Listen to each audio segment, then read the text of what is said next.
ওয়াযারু মা বাকিয়া মিনার রিবা, তোমাদের কাছে সুদের যত বকে আছে, সুদের যত কারবার আছে, সুদের যত লেনদেন আছে, সমস্ত লেনদেন, সুদের সমস্ত কারবার সব কিছু ছেড়ে দাও।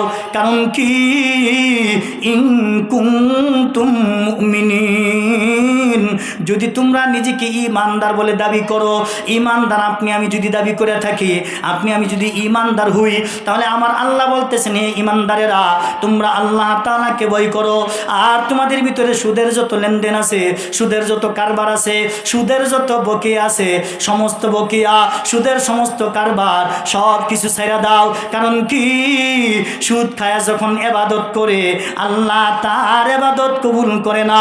আর যে ব্যক্তি সুদ খায়, আমার আল্লাহ তাআলা বলেন, ফাইল্লাম তাফআলু ফাযানু বিহারবিম মিনাল্লাহি ওয়া রাসূলি, আমার আল্লাহ তাআলা বলেন, যে ব্যক্তি সুদ খায় ওই ব্যক্তি যেন আল্লাহ এবং আল্লাহর রাসূলের সাথে যুদ্ধ ঘোষণা করে। নাউজুবিল্লাহ। যে ব্যক্তি সুদ খায় ওই ব্যক্তি কি করে? আল্লাহ এবং আল্লাহর রাসূলের সাথে যুদ্ধ ঘোষণা করে। এটা আল্লাহ নিজে বলছেন। নাউজুবিল্লাহ বলেন। তাহলে আল্লাহর সাথে যুদ্ধ করছে কারা? ফেরাউন, নমরুদ। কথা ঠিক কিনা জোরে বলেন। নমরুদ আল্লাহর সাথে যুদ্ধ ঘোষণা করছে, যুদ্ধ করছে। তাহলে মুসলমান তো আল্লাহর সাথে যুদ্ধ ঘোষণা করতে পারে না। মুসলমান কেমনে কি খায়? সুদ খায় কেমনে? আল্লাহ বলেন, ইয়া আইয়ুহান নাস কুলু মিম্মা ফিল আরদি হালালান তাইয়্যিবা ওয়ালা তাত্তাবিউ খুতুওয়াতিশ শাইতান ইন্নাহু লাকুম আদুউম মুবিন। ইয়া আইয়ুহান নাস, হে লোক সকল, কুলু মিম্মা ফিল আরদি হালালান তাইয়্যিবা, এই জমিনের ভিতরে যা হালাল আছে, যা পবিত্র আছে, তা থেকে তোমরা খাও। ওয়ালা তাত্তাবিউ খুতুওয়াতিশ শাইতান, শয়তানের পদাঙ্ক অনুসরণ করিও না, শয়তানের পদাঙ্ক অনুসরণ করিও না। কারণ হলো শয়তান হলো প্রকাশ্য শত্রু। শয়তান তোমাদের প্রকাশ্য শত্রু। শয়তানের আমাদের আগে হালাল রিজিকের দরকার। দোয়া কবুলের পূর্ব শর্ত হলো হালাল রিজিক। দোয়া কবুলের পূর্ব শর্ত কি? হালাল রিজিক। আল্লাহ রাসূল হালাল রিজিকের দিকে কেমন লক্ষ্য করতেন? আখাযাল হাসান ইবনে আলী রাদিয়াল্লাহু তাআলা আনহু قال তামারাতান মিন তামারিস সাদাকাহ ওয়া ফিহি ফাকাল রাসূলুল্লাহ সাল্লাল্লাহু আলাইহি ওয়াসাল্লাম কাখ কাখ ইরমি বিহা আমা আলিমতা আন্না লা নাকুলুস সাদাকা। পয়গম্বরের নাতি হযরতে হুসাইন রাদিয়াল্লাহু তাআলা আনহু বা হযরতে হাসান রাদিয়াল্লাহু তাআলা আনহু, দুইজনের মধ্যে একজন আখাযাল হাসান ইবনে আলী। তার মানে এই হাদিসের মধ্যে পাওয়া যায় হাসান রাদিয়াল্লাহু তাআলা আনহুর কথা। হযরতে হাসান রাদিয়াল্লাহু তাআলা আনহু তামারাতান মিন তামারিস সাদাকাতি, পয়গম্বরের কাছে, নবীজির কাছে কিছু হাদিয়া আসছে। তামারাতান মিন তামারিস সাদাকাহ, তামারাতান তার মানে খেজুর হাদিয়া আসছে বাইতুল মালের মধ্যে। কি হাদিয়া আসছে? খেজুর। তামারা সাদাকা, সাদাকার কিছু খেজুর আসছে। খেজুর আসার পরে ওয়াফি ফিহি ফাকাল রাসূলুল্লাহ সাল্লাল্লাহু আলাইহি ওয়াসাল্লাম, তার মানে যখন খেজুর হাদিয়া আসছে, ওই খেজুর থেকে হযরত হাসান রাদিয়াল্লাহু তাআলা আনহু মুখের মধ্যে একটা খেজুর দিয়ে দিছে। মুখের মধ্যে একটা খেজুর দিয়ে দিছে, তার মানে মুখের মধ্যে খেজুর নিয়ে চিবানো শুরু করে দিছে। এমন সময় রাসূল বললেন, ফাকাল রাসূলুল্লাহ সাল্লাল্লাহু আলাইহি ওয়াসাল্লাম কাহ কাহ ইরমি বিহা আমা আলিমতা আন্না লা নাকুলুস সাদাকা। হে হাসান, কাহ কাহ, থু থু, ফেলে দাও, ফেলে দাও। কি বলছে? কাহ কাহ, ফেলে দাও, ফেলে দাও। কারণ আমরা সাদাকার মাল খাই না। আমরা আন্না লা নাকুল আরমি বিহা আমা আলিমতা, তুমি কি জানো না? আন্না লা নাকুলুস সাদাকা, আমরা সাদাকা খাই না। সুবহানাল্লাহ বলেন। রাসূল হাসান রাদিয়াল্লাহু তাআলা আনহু রাসূলের নাতি, কি বলছেন? যে তুমি কি জানো না আমরা সাদাকার মাল খাই না। চিন্তা করে দেখেন, সাদাকার মাল খায় না, কিন্তু ক্ষেত্র বিশেষ রাসূলের জন্য সাদাকার মাল খাওয়া জায়েজ নাই, আর রাসূলের বংশধরের জন্য সাদাকার মাল খাওয়া জায়েজ নাই। কিন্তু ক্ষেত্র বিশেষ আমাদের দেশে যদি ধনী মানুষ কোনো সময় ফকির হয়ে যায়, ঋণী হয়ে যায়, তার জন্য সাদাকার মাল খাওয়া জায়েজ আছে। এটা মাসআলাগত বিষয়, এটা বিস্তারিত আলোচনা অন্য সময়। তাহলে আমি আপনাদেরকে যে জিনিসটা বুঝাইতে চাচ্ছি, আল্লাহর রসুল বলছেন যে হে হাসান, আমরা কিন্তু সাদাকার মাল খাই না, কারণ এই যে তুমি যে খেজুরটা খাইতেছ এই খেজুরটা হাদিয়ে আসছে বাইতুল মালে, এটা হলো সাদাকার খেজুর। এটা কি? সাদাকার খেজুর। আর আজকে আমাদের দেশে 3 দিনের দিন 40 দিনের দিন খাবার হয় না লিল্লা বাড়িতে। এখানে যদি নিয়ত থাকে ধনী গরিব সবাই মিলে খাবে, আর যদি দিন তারিখ ধার্য না করা থাকে তাহলে জায়েজ আছে। আর যদি 3 দিনের দিনই করা লাগবে মৃত ব্যক্তির জন্য, 40 দিনের দিনই করা লাগবে, এটা হলো বিদআতে রুসুম, এটা হারাম। এটা কি? হারাম। আর যদি নির্ধারিত শুধু লিল্লাহিয়াতের জন্য, এই লিল্লাহিয়াতের খাবার শুধু মৃত ব্যক্তিদের উদ্দেশ্যে যে খাবারগুলো করবে লিল্লাহিয়াতের জন্য, এটা গরিব মানুষ খাবে, যারা কাফারার খাদ্য খাইতে পারে, যারা সাদাকার খাবার খাইতে পারে, যারা জাকাতের খাবার খাইতে পারে তারাই খাবে, ধনী মানুষ খাইতে পারবে না। আজকে দেখেন আমাদের দেশে ওই লিল্লাহিয়াতের খাবারের জন্য ধনী মানুষের সংখ্যা বেশি না দরিদ্র মানুষের? ধনী মানুষের তো লাইন বেশি, কথা ঠিক কিনা? ধনী মানুষগুলো সবার আগে খায়। তাহলে আপনি চিন্তা করে দেখেন, আপনি হারাম খাচ্ছেন। তাহলে এখানে যেহেতু মনে হয়ে গেল এজন্য এখানে এটা বলে দিলাম। তাহলে এটাও কি ধনী মানুষের জন্য লিল্লাহিয়াতের খাবার খাওয়া হারাম? ধনী মানুষের জন্য লিল্লাহিয়াতের খাবার খাওয়া হারাম, কারণ লিল্লাহিয়াতের খাবার কে খাবে? এখানে যদি নিয়ত থাকে যে একমাত্র দরিদ্র যারা আছে তারাই খাবে, আর যদি এখানে যিনি রান্না করবেন কোনো দিন তারিখ ধার্য করা থাকবে না, যে এমনিতে ইসালে সওয়াবের জন্য দোয়ার উদ্দেশ্যে একটু খাবারের ব্যবস্থা করা হয়েছে, ধনী গরিব হুজুর যারা আছে আবার বৃদ্ধ বনিতা সবাই খাবে, তাহলে এটা কি? ইতআম, এটাকে বলা হয় খাদ্য খাওয়ানো। ইতআম, এটা জায়েজ আছে। এটা কি আছে? জায়েজ আছে। এখন আসেন, হারাম কীরকম জিনিস? আপনি যত আমল করেন, আপনি আমি যত আমল করি, এ হারাম খাদ্য খায়া কখনো আমল কবুল হবে না। আল্লাহর রসুলের সাহাবী হজরত আবু বকর সিদ্দিক রাদিয়াল্লাহু তাআলা আনহু, নাম আপনারা শুনছেন না? হজরতে আবু বকর রাদিয়াল্লাহু তাআলা আনহু একদিন ওনার গোলামকে বলছেন, আমাকে কিছু খাবার দাও। কি বলছেন? আমাকে কিছু খাবার দাও। এখন ওনার গোলাম ওনাকে কিছু খাবার এনে দিলেন। ওই খাবার উনি আর জিজ্ঞাসা করেন নাই কিসের খাবার। খাবার সামনে পাইছে তো খাওয়া শুরু করে দিছে। খাবার সামনে পাইছে তো কি করছে? আমরাও তো খাবার সামনে পাই তো খাবার শুরু করে দিই, কিন্তু কোনটা হালাল কোনটা হারাম এটা আপনি আমি জিজ্ঞাসা করি না। আপনি আমি কোনো সময় জিজ্ঞাসা করি না যে আমার বিবি কোত্থেকে, আমার ঘরে কোনো সময় খাবার নাই, বাজার নাই, তরকারি নাই, কিন্তু আমার বিবি কোত্থেকে আমাকে খাবার এনে দিল, এটা আমি কোনো সময় তাহাকিক করি না, জিজ্ঞাসা করি না। করি কি? কখনো করি না। এখন আসেন খুব খেয়াল করে শুনেন, হযরত আবু বকর রাদিয়াল্লাহু তাআলা আনহু একদিন ক্ষুধার তাড়নায় ওনার গোলামকে ডাক দিয়ে বললেন, গোলাম আমার পেটে বড় ক্ষুধা লাগছে, কিছু খাবার এনে দাও। হযরত আবু বকর রাদিয়াল্লাহু তাআলা আনহুকে ওনার গোলাম কিছু খাবার এনে দিলেন। খাবার এনে দেওয়ার পরে হযরত আবু বকর রাদিয়াল্লাহু তাআলা আনহু পেট ভর্তি খাবার খাওয়া শুরু করলেন। পেট ভর্তি খাবার খাইলেন। খাবার যখন সামনে উপবিষ্ট করা হলো, উপবিষ্ট করার সময় ওই আবু বকর রাদিয়াল্লাহু তাআলা আনহুর গোলাম বলে, আমিরুল মুমিনিন, আপনাকে যখন আমি প্রতিদিন খাবার দিই, আমি কোত্থেকে খাবার আনলাম, খাবারটা তাহকিক করে করে খান, আমাকে জিজ্ঞাসা করেন তুমি এই খাবার কোত্থেকে এনেছো, কোথার থেকে ব্যবস্থা করেছো। আজকে আপনি খাবার শুরু করে দিলেন, আপনি আমাকে কোনো কিছু জিজ্ঞাসা করলেন না, আমি এই খাবার কোত্থেকে আনলাম। আবু বকর রাদিয়াল্লাহু তাআলা আনহু বলে, গোলাম রে, পেটে অনেক ক্ষুধা লেগেছে, এই জন্য আমার বলতে জিজ্ঞাসা করতে মনে নাই, এই জন্য আমি তোমাকে জিজ্ঞাসা করি নাই। বলে দেখি তুমি আজকে এই খাবার কোত্থেকে এনেছ। গোলাম ডাক দিয়া বলে, আমি মুশরিক যখন ছিলাম, আমি যখন মুসলমান হই নাই, ইসলাম ধর্ম এখনো আমি কবুল করি নাই, এমন সময় আমি রাস্তা দিয়া যখন যাই, আমি কবিরাজি করতাম, তিব্বের কাজ করতাম, ঝাড়ফুঁক করতাম, মন্ত্র পড়ে পড়ে ফু দিতাম। আমি যখন রাস্তা দিয়া যাই তখন আমাকে কিছু লোক ধরলো, আমাদেরকে কিছু মন্ত্র পড়ে ফু দেওয়ার জন্যে।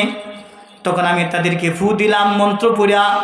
এখন মন্ত্র পড়া ফু দেওয়ার পরে আমি যখন চলে আসতে চাই, এমন সময় তারা বললেন, কোনো একদিন তোমার ইহার প্রতিদান আমরা দিব, আজকে আমাদের কাছে কোনো কিছু নাই, এই বলিয়া উনি চলে আসলেন, এই শুনিয়া চলে আসলেন। আসার পরে আমি এখন মুসলমান হয়েছি। আমি যখন রাস্তা দিয়ে আসতেছি, আজকে যখন আপনার দরবারে, আপনার হুজরার দিকে, আপনার বাড়ির দিকে যখন আসব, এমন সময় রাস্তার মধ্যে দেখলাম বিবাহের অনুষ্ঠান, বিবাহের আয়োজন। আমাকে ডাক দিলেন ওই লোকগুলো যাদেরকে আমি মন্ত্র পড়ে পড়ে ফু দিয়েছিলাম। আমি তাদের কাছে গেলাম। তাদের কাছে যাওয়ার পরে ওই বিবাহের অনুষ্ঠান থেকে আমাকে কিছু খাবার দিয়েছে। ওই খাবার দেওয়ার পরে বলল, তোমরা যে আমাদেরকে একটা মন্ত্র পড়ে কিছুদিন আগে যে তুমি মন্ত্র পড়িয়া আমাদেরকে ফু দিয়েছিলা, যার ফুক করেছিলা, ওই দিন তো তোমাকে আমরা কোনো কিছুই দিতে পারি নাই, প্রতিদান দিতে পারি নাই, যাজা দিতে পারি নাই। ওই দিনের যাজা আজকে কিছু খাদ্য তোমাকে দিয়ে দিলাম, কিছু গোশত তোমাকে দিয়ে দিলাম, এগুলো তুমি নিয়ে যাও। এখন চিন্তা করলাম আমি একা একা কেমনে খাবো, আমার মুনিবকেও আমি খাওয়াই।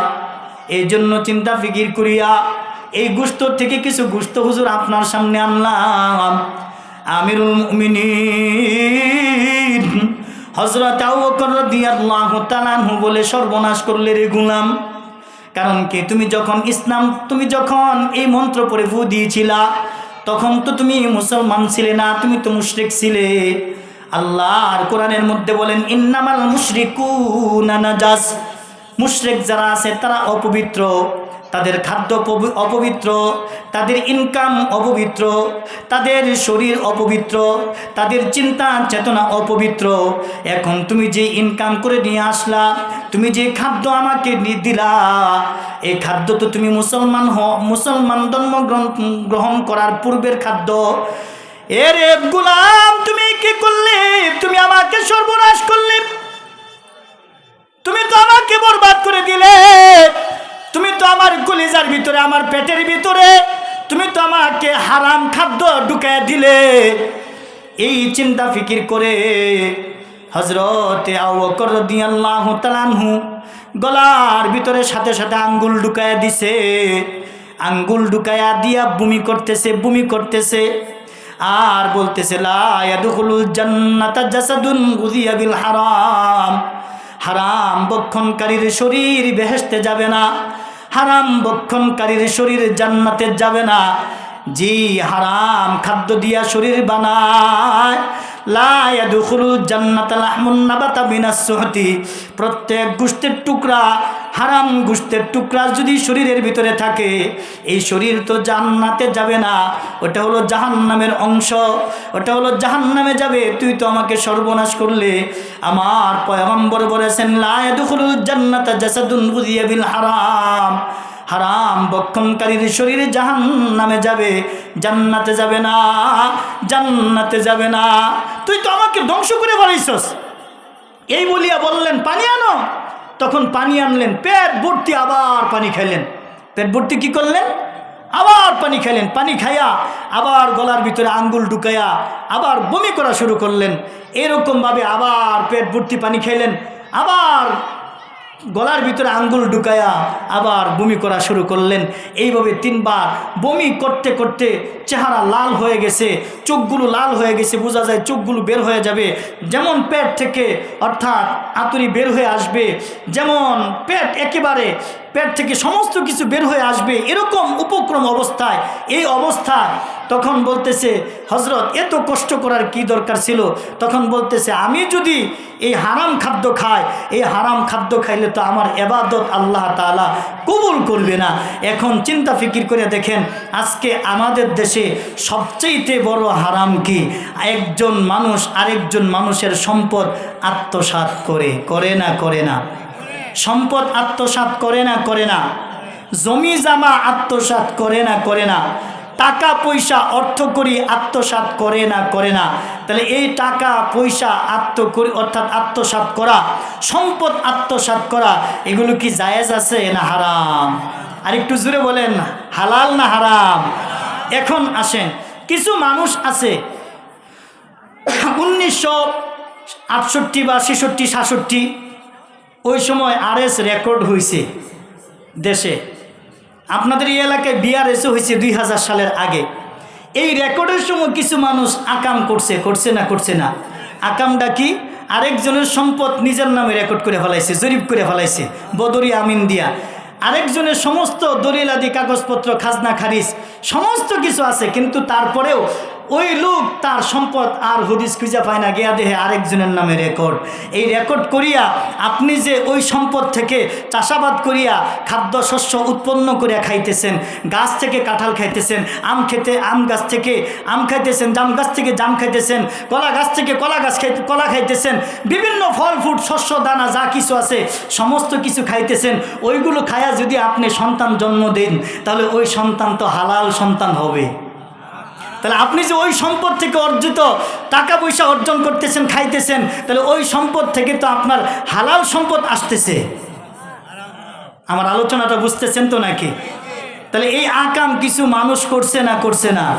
যারা করছেন এখনো সময় আছে, তাড়াতাড়ি সংশোধন করেন পায়ে ধইরা, নাইলে জাহান্নামে যায়া বাঁচবেন না। মান আখাযা শিবরাম মিনাল আরদি যুলমান ফাইন্নাহু ইউতাওবিকুহু ইয়াওমাল কিয়ামাতি মিন সাবঈ আরদিন।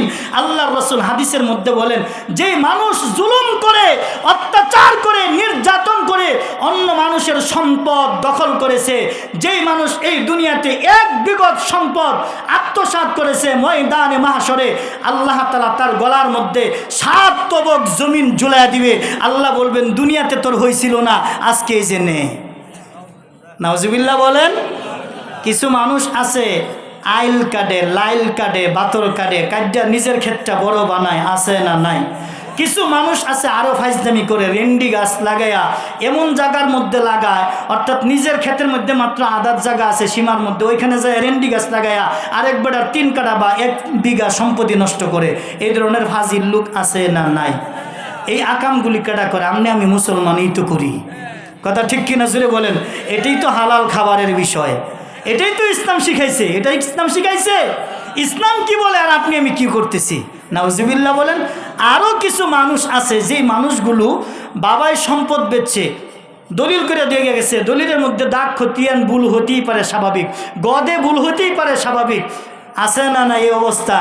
এখন দাগের মধ্যে ভুল হয়েছে, এখন আর সন্তান এই দলিল পরিবর্তন করে দিতে রাজি না, সংশোধন করে দিতে রাজি না। কয় বাপে দিয়া গেছে, ওই যে বাপের কবরের কাছে যাও, হেন যাইয়া বলো তুমি কেমন সন্তান, তুমি কেমন সন্তান। এই অবস্থা আছে না নাই? এখন বর্তমান আরেকটা জিনিস বার হইছে, তার মানে জমিনের দালাল আছে না নাই? তার মানে যার জমিন তার চাইতে বেশি যে দালাল, হ্যাঁ ইনকাম করে। কথা ঠিক কিনা জোরে বলেন? এই কথাগুলো কে বলবে? এই দালাল আছে না নাই? তার মানে জমিওয়ালার চাইতে দালাল ধনী। হ্যাঁ, মান গাসসা ফালাইসা মিন্না।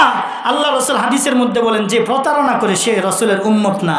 কিছু মানুষ আছে, এই হাদিসটা বর্ণনা হয়েছে, অর্থাৎ আল্লাহ রাসূলের জমানায় সাহাবায়ে কেরাম বা ওই জমানার মানুষ বাজারে উট নিয়ে যেত, উটনি আর কি বেচার জন্য। তখন ওই উটের উলানের মধ্যে দুধ থাকতো, দুধ গোপন করে রাখতো। আমাদের দেশে অনেক সময় দেখতাম, আমাদের গয়াসপুর বাজারে অনেক সময় যখন গাবি বাজারে নিয়ে যায়, তো এখনও মনে হয় এই অবস্থাটা আছে, বাছুর শুদ্ধা বাজারে নিয়ে যায়, বাচ্চা শুদ্ধা বাজারে নিয়ে যায়, পরে চেক দিয়ে দেয়, অর্থাৎ এই গাবিয়ে দুধ দেয় কতগুলো, তার মানে 2 দিন পর্যন্ত পানায় না, বাছুর একটু খাওয়ায়া তারপরে সময় কাল পার করতেছে, বাজারে নিয়ে এক টানে 3 কেজি দুধ বানাইছে, 5 কেজি দুধ বানাইছে, অথচ প্রতিদিন 1 পোয়া দুধ দেয়। এই প্রতারণা করে না? তাহলে এই যে প্রতারণা করে অর্থাৎ গরু বিক্রি করলেন, এইটাও আপনার জন্য হালাল না। এটাও আপনার জন্য কি না? হালাল না। সম্পদ আত্মসাৎ করলেন, হালাল না। আরেকজনের সম্পদ আপনি কোদাল দিয়ে কাটা বড় বানাইলেন, হালাল না। জমিনের দালালি করে আপনি নিজে বড় লোক হলেন, আরেকজনকে ধ্বংস করে দিলেন, হালাল না। এই অবস্থা যদি থাকে, এখনই আমাদের সংশোধন হওয়া দরকার আছে না নাই? যদি মুসলমান হয়ে কবরে যাইতে চায়, দরকার আছে না নাই? জুড়ে বলেন, আরো জুড়ে বলেন, আছে না নাই? তাহলে যাদের রেকর্ডের সমস্যা সংশোধন করে দিয়েন, দলিলের সমস্যা সংশোধন করে দিয়েন। যদি কবরের আযাব থেকে বাঁচতে চান, আল্লাহর আদালতে যদি সঠিক হিসাব নিকাশ দিয়ে যদি জান্নাতে যেতে চান, তাহলে দরকার আছে না নাই? তাহলে 1 নাম্বার বিষয় হলো, এক নাম্বার বিষয় হলো আমার দিলের ভিতরে হালাল রিজিক ঢুকানোর এক নাম্বার বিষয় হলো আমার সম্পদকে পবিত্র করা লাগবে। আমার সম্পদ পবিত্র করা লাগবে। আমার সম্পদের ভিতরে যদি অপবিত্রতা থাকে, আর ওই অপবিত্র সম্পদ থেকে যদি আমি যতই শস্য দানা, গম, চাল, ডাল, পনেরো, ঘি, আরও যত ধরনের ফল ফ্রুট যা কিছু আছে সমস্ত কিছু যদি আমার এখান থেকে অর্থাৎ উৎপাদন করি আর ইহা দিয়ে যদি আমি খাই, এই যে সামনে রমজান আসতেছে, ভালো করে যদি সাহারি খান, ইফতার করেন, তারপরেও আপনার সাহারি, আপনার ইফতার কবুল হবে না। কারণ এই শরীরে কয় মাস, 4 মাস পর্যন্ত রক্ত পরিবর্তন হয় না। 4 মাসের ভিতরে যতই আবাদত করবেন আপনার আবাদত কবুল হবে না। আবার 4 মাসের ভিতরে যদি আবার হারাম খান, আরও তো 4 মাস। এভাবে যদি খাইতে খাইতে যদি জীবনই শেষ হয়ে যায়, আপনার জীবন হারামে হারামে কবর পর্যন্ত হারাম খায়া আরাম করতে পারলেন না, কবরে বড় অবস্থা খারাপ হবে। কথা ঠিক কিনা জোরে বলেন। তাহলে সম্পদ পবিত্র করা দরকার আছে না নাই? আরও জোরে বলেন, আছে না নাই? এই মায়ের আমারেও দিছে, আমার বাপ চাচার 10.5 বিঘা সম্পদ RS রেকর্ডে মায়ের দিছে। পিছনের সমস্ত ডকুমেন্ট আছে, সামনেও মোটামুটি আছে, কিন্তু 10.5 বিঘা মায়ের দিছে। বাড়ি করার জায়গা পায় না, কষ্টের কারণে কই। এই যে সম্পদ দিয়া দাদা এই কাম করছে, দাদার গড়তে তার বাবার হয়েছে, বাবার গড়তে সন্তান হয়েছে, সন্তানের এক কথায় ওই যে ফর দাদার গড়তে নাতি ফুতি পর্যন্ত আছে। এই হারামখোর জেডি আছে, ব্যাগগুলি মসজিদ মাদ্রাসার বিরোধিতা করে, এটা আমার দেখা, এটা আমার বাস্তব। এরা সবগুলি উলামায়ে কেরাম, এদের গর্বে কোনো সন্তান আলেম হইছেও না, এবং কি মসজিদ মাদ্রাসার সাথে সম্পর্ক নাই, দাওয়াতে তাবলিগের সাথে সম্পর্ক নাই, বরঞ্চ এরা আলেম বিদ্বেষী, উলামায়ে কেরাম বিদ্বেষী, মসজিদ বিদ্বেষী, দাওয়াতে তাবলিগের বিদ্বেষী। এদের ভিতরে আকাম কুকাম সবচেয়ে বেশি হয়। এরা সমাজের ভিতরে সবচেয়ে বড় জালেম।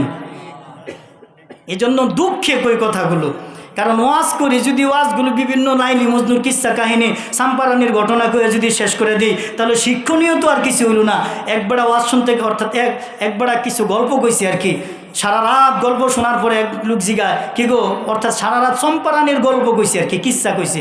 এখন জিগাইতেছে, কি গো, চম্পারানি বেডা না বেডি? সারা রাত কিস্সা কইছে কার? চম্পারানির। সকালে উঠে জিগা, চম্পারানি বেডা না বেডি? এই তুই নাম শুনে বুঝোস না চম্পারানি বেডা না বেডি? তাহলে ইসলামের একটা চৌহতি আছে। ইসলামের কি আছে? একটা চৌহতি আছে। আমার উস্তাদ হযরত মাওলানা সাইদুল ইসলাম সাহেব বলতেন যে, বাবা, ইসলামের চৌহতিটা হলো আখলিস দিনাকা ইয়াকফিকাল আমালুল কালিল। হুজুর আমাকে এই হাদিস দিয়া সুন্দর করে বুঝাইছেন যে, বাবা, ইসলামের চৌহতি হলো কেমন? তোমার বাবার 1 বিঘা সম্পদ আছে, ধরেন 5 পাখি।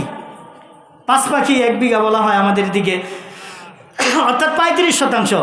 1 বিঘা সম্পদ আছে এরকম সোডানের মধ্যে, পুরাটা জায়গা জুড়ে তো আর বাড়ি করে না, ঘর করে না। ধরেন 1 কাঠার মধ্যে ঘর করছে, আরও আছে কি 4 কাঠা, আরও আছে কয় কাঠা? 4 কাঠা আছে। এখন আপনি 1 কাঠার চৌহতি ঠিক রাখবেন না বাকি 4 কাঠা সহ 5 কাঠা শুদ্ধাই চৌহতি ঠিক রাখবেন? আমার উস্তাদ আমাকে এভাবে বুঝাইছে যে, বাবা, ইসলামের একটা চৌহতি আছে। তুমি বাড়ি করছো, এটা হলো তোমার থাকার জন্য মোটামুটি একটা বিষয়, কিন্তু বাকি যে তোমার পুরা যে সম্পদ আছে, পুরা সম্পদের চৌহতিটা তো তুমি ঠিক করবা। এজন্য আপনি খালি নামাজ পড়বেন, রোজা রাখবেন, হজ করবেন, জাকাত দিবেন, এগুলো সব কিছু করবেন, কিন্তু ইসলামের তো পুরার একটা চৌহতি আছে, চৌহতিটা ঠিক নির্ধারণ করা দরকার আছে না নাই? হারাম যদি খান তাহলে আপনার ইবাদত কবুল হবে যতই নামাজ পড়েন। রাসূল হাদিসের মধ্যে বলেন, মানিশতারা সাওবান বিআশারাতি দারাহিম ওয়া ফি দিরহামুন হারামুন লাম ইয়াকবালিল্লাহু তাআলা লাহু সালাতান মা দামা আলাইহি। আল্লাহ রাসূল হাদিসের মধ্যে বলেন, মানিশতারা সাওবান বিআশারাতি দারাহিমা। কোনো মানুষ যদি, সিয়াবুন শব্দের অর্থ হলো কাপড়, কোনো মানুষ যদি 10 টাকা দা একটা কাপড় কিনছেন, কয় টাকা দা? খুব খেয়াল করে শুনেন, ভাঙ্গা ভাঙ্গা বুঝাইতেছি বোঝানোর জন্য, বুঝার জন্যে। 10 টাকা দা কি কিনছেন? একটা কাপড় কিনছেন। ওয়াফিহি দিরহামুন হারামুন। আর ওই 10 টাকার মধ্যে মাত্র 1 দিরহাম হইছে হারাম। কয় দিরহাম? মাত্র 1 দিরহাম। তার মানে 10 টাকা দা আপনি কিনছেন, এর মধ্যে 1টা টাকা হারাম। আল্লাহ রাসূল বলেন, লাম ইয়াকবালিল্লাহু তাআলা লাহু সালাতান মা দামা আলাইহি। টাইস করে মসজিদের মধ্যে যায় যদি তুমি ইবাদত করো, রুকু করো, সিজদা করো, খানায়ে কাবা বাইতুল্লাহর মধ্যে যদি তুমি ইবাদত করো, হজ করতে যাও, যাকাত দাও, তোমার হজ কবুল হবে না। তোমার লাম ইয়াকবালিল্লাহু তাআলা লাহু সালাতান মা দামা আলাইহি। এই হাদিসের মধ্যে যেহেতু নামাজের কথা বলছেন, তাহলে নামাজের কথাই বলি। 10 টাকা দিয়ে আপনি একটা কাপড় কিনলেন, এর ভিতরে 1টা টাকা আছে হারাম। এই হারাম কাপড় পরিধান করিয়া যদি এই মসজিদে যায় নামাজ আদায় করেন, আপনার নামাজ কবুল হবে না, না, না। নাউজুবিল্লাহ বলেন। তাহলে আমি তো নামাজ পড়ি, এখন আপনারা কি কন যে হুজুর নামাজ করি, অথচ আল্লাহ কোরআনের মধ্যে বলছেন ইন্না সলাতা তানহা আনিল ফাহশাই ওয়াল মুনকার ওয়ালা যিকরুল্লাহি আকবার, আল্লাহু আকবার বলেন। আল্লাহ বলেন নিশ্চয়ই নামাজ, নিশ্চয়ই সালাত অশ্লীল অন্যায় বেফাহাশা গুনাহের কাজ থেকে, অনর্থক কাজ থেকে কে রাখে? বিরত রাখে। ওয়ালা যিকরুল্লাহি আকবার, এটাই হলো আল্লাহর সবচেয়ে বড় একটা স্মরণের মাধ্যম। সুবহানাল্লাহ বলেন। এটাই আল্লাহর সবচেয়ে বড় স্মরণ, আল্লাহর সবচেয়ে নিকটতম, আল্লাহর সবচেয়ে নৈকট্য অর্জনকারী ইবাদত হলো নামাজ। আর আকরাবু আইয়াকুনাল আবদু মির রাব্বিহি ওয়া হুয়া সাজিদুন ওয়া আকসুরাদ দুআ। আল্লাহ রাসূল হাদিসের মধ্যে বলেন আল্লাহ তাআলা আর বান্দার ভিতরে সবচাইতে নিকট হয় সিজদার মাধ্যমে। আর তোমরা যখন সিজদায় যাইবা ওয়া আখিরুদ দুআ, তোমরা বেশি বেশি দোয়া করো। সুবহানাল্লাহ বলেন। আল্লাহ রাসূল বলেন তোমরা বেশি বেশি দোয়া করো। এই জন্য আপনি হারাম খায়া যদি ইবাদত করেন আপনার ইবাদত কবুল হবে? আলোচনাটা বুঝছেন তো একটু? ইবাদত কবুল হবে না। 2 নাম্বার আসেন সুদ। 2 নাম্বার কি? সুদ। আমাদের দেশে আছে না নাই? এই সুদ বিভিন্ন ব্যাংকের মধ্যে, আমি গেলে আমারে সুদ দেয় না, আমার বউ গেলে আমারে সবার আগে সুদ দেয়, আমি গেলে আমারে ঋণ দেয় না। কোনো বেড়া মানুষ যায় দেখেন একা একা আপনাকে ঋণ দিবে না। যত ধরনের ব্যাংক আছে কোনো ব্যাংক থেকে, কিন্তু আপনার বউরে পাঠান, বিবি যাওয়ার সাথে সাথে সুন্দর করে দিয়ে দিবে ঋণ। এখন আসেন আল্লাহ কি কয় সূরা বাকারা 278 নম্বর আয়াত, ইয়া আইয়ুহাল্লাযীনা আমানুত্তাকুল্লাহা ওয়া যারু মা বাকিয়া মিনার রিবা ইন কুনতুম মুমিনিন। আমার আল্লাহ তাআলা বলেন ইয়া আইয়ুহাল্লাযীনা আমানুত্তাকুল্লাহ, হে ইমানদারেরা তোমরা আমি আল্লাহ তাআলাকে ভয় করো। ওয়া যারু মা বাকিয়া মিনার রিবা, তোমাদের কাছে সুদের যত বকে আছে, সুদের যত কারবার আছে, সুদের যত লেনদেন আছে, সমস্ত লেনদেন, সুদের সমস্ত কারবার সব কিছু ছেড়ে দাও। কারণ কি?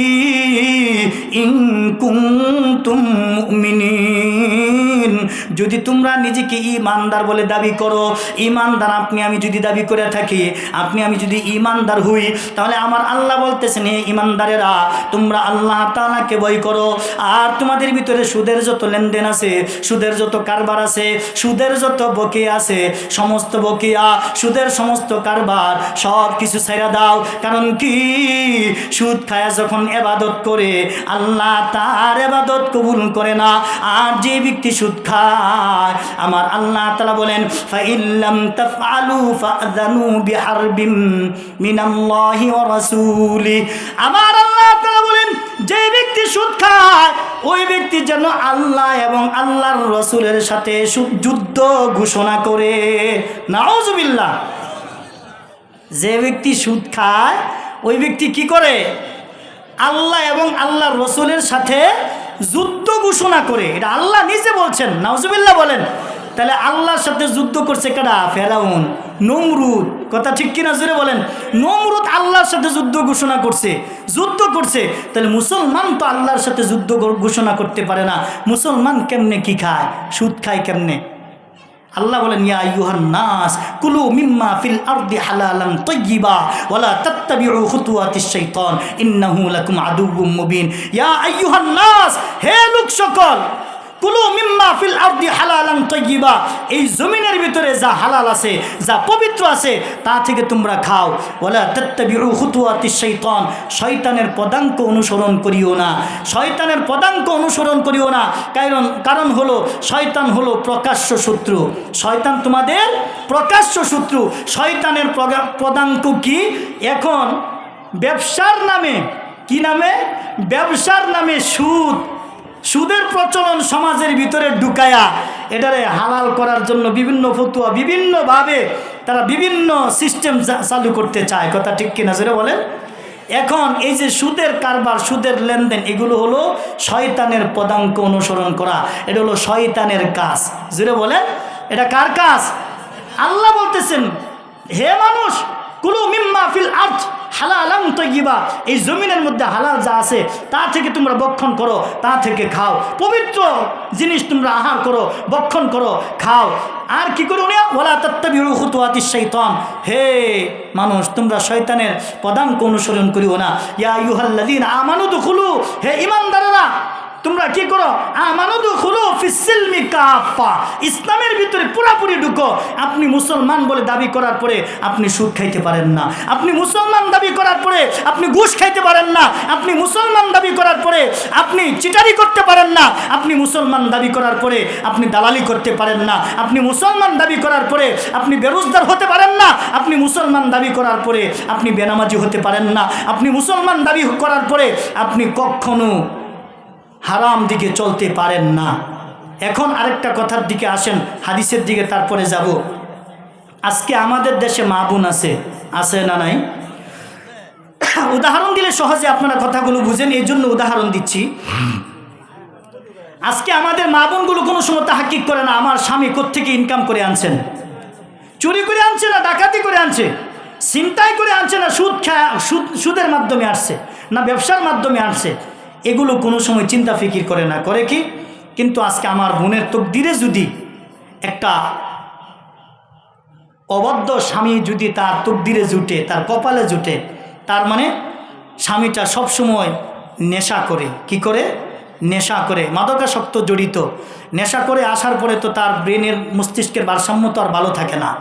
যখন ভালো না থাকে বাসায় আসার পরে তখন তো নারীকে অর্থাৎ মহিলাকে, তার বিবিকে বা যাকেই পায় তখন টর্চারিং করে, বিভিন্ন মারধর করে, জ্বালা নির্যাতন অত্যাচার করে না? নির্যাতন নিপীড়ন এগুলো করতেই থাকে। এখন এই জ্বালা আর কত সহ্য করবে?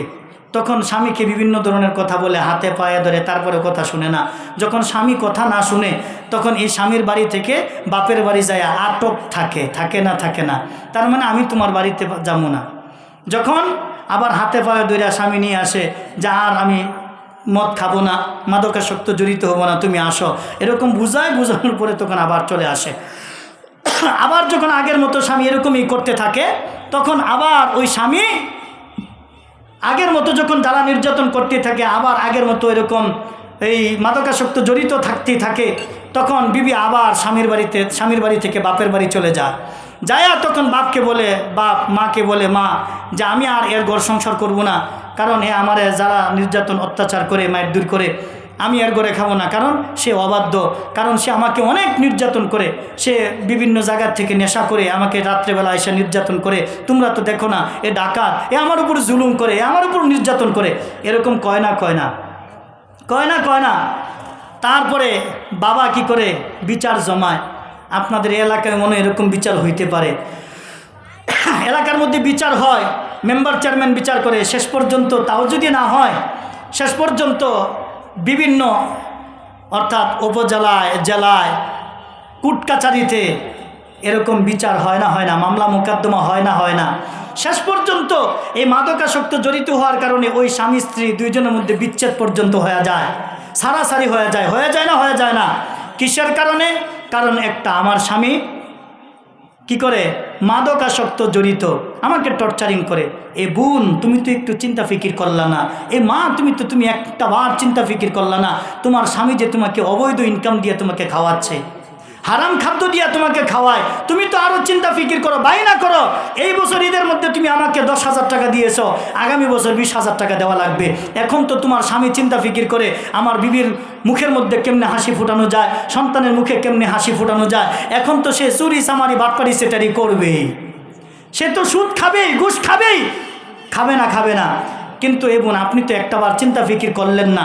আপনি তো আপনার স্বামীকে বলেন নাই, স্বামী না খেয়ে থাকবো, প্রয়োজনে পেটের মধ্যে পাথর বাঁধবো, না খেয়ে থাকবো, প্রয়োজনে রোজা রাখবো, স্বামী আমার ঘরে যেন অবৈধ ইনকাম না ঢুকে, আমার ঘরে যেন সুদ না ঢুকে, ঘুষের টাকা না ঢুকে, বাটপাড়ির টাকা না ঢুকে, দালালের টাকা যাতে না ঢুকে। কথা ঠিক কিনা?